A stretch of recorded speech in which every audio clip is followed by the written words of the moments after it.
I don't know how intelligent he is. You're convinced he's stupid. I don't know if he's stupid or not. How stupid could he be? You say he's venal and you say he's a child. I say all of this ad hominem about Trump misses the point that large forces are at play in American democracy. The tectonic plates are shifting.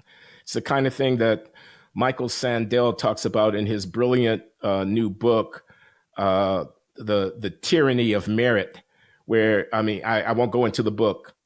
I'm going to discuss it with Michael at some point in the future on the Glenn Show here.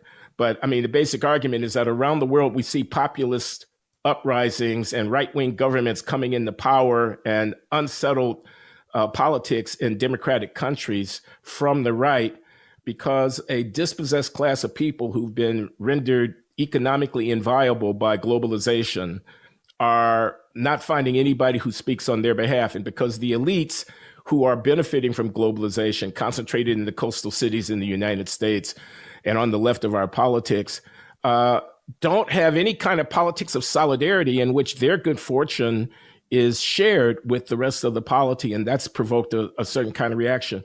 I thought Trump's arrival signaled a coming to terms with the inadequacy of American governance on behalf of many people. And I'm not talking mainly about whites. I'm talking about people, not just white people, who felt that the government didn't speak for them. Trump was shaking things up. I wanted things to be shaken up, and I wanted the conversation to be about that. He says America first. Let's talk about that. You don't like it? Okay, let's talk about America first. That's the wrong way to think about our role in the world. He says we need a border. Okay, let's talk about that. You don't think we need a border? Or you think we need a different kind of border? Then we need to talk about that. He says the cities are going to hell in a handbasket led by Democrats. You don't like that? Let's have a debate about the governance of the cities. Let's have a debate about American education. Let's have a debate about taxes and growing the economy. Let's have a debate about China. Let's debate those things where Trump is shaking things up. I like that things are being shaken up. I didn't really trust the settled establishment of Democratic and Republican elites who kind of govern from the center of American politics. I don't like political correctness. I don't like cancel culture, et cetera. I thought Colin Kaepernick had his head up his ass. I'll say that. I thought the whole, so Trump was shaking things up. I wanted things to be shaken up. You wanted to make not you personally. Y'all wanted to make the conversation about him being an idiot and a jackass.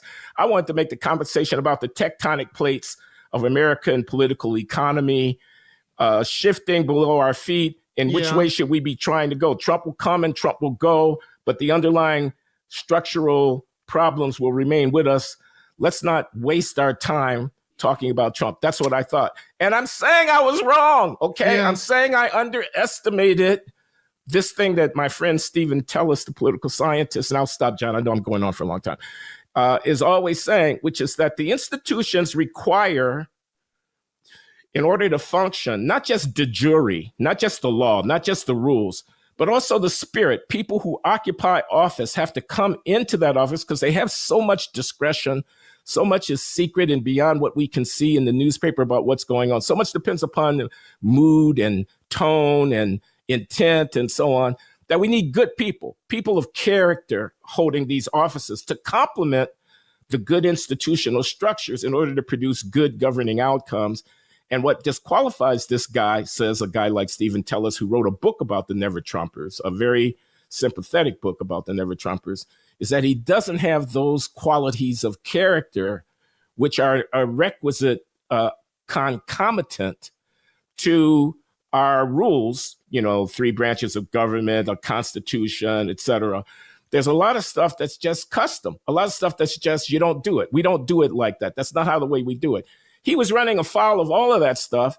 And Steve and many others were alarmed by the fact that a loose cannon, untethered by convention and by respect for tradition, would maybe bend the rules to a way that was never intended, or in other ways find a way of subverting the rules on behalf of his own ambition. And I poo-pooed that. I said, nah, character, schmaracter.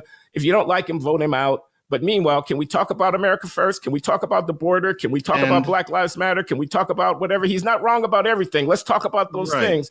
And I was mistaken in underestimating the characterological flaws and the consequences of those flaws for the stability of American government. I said, no, no, no, no. No, nobody can deny the outcome of an election. I thought to myself, the courts will never stand for it. Well, I mean, to a way, I'm validated by that because he is on his way out. He's not able to effect a coup d'etat, et cetera.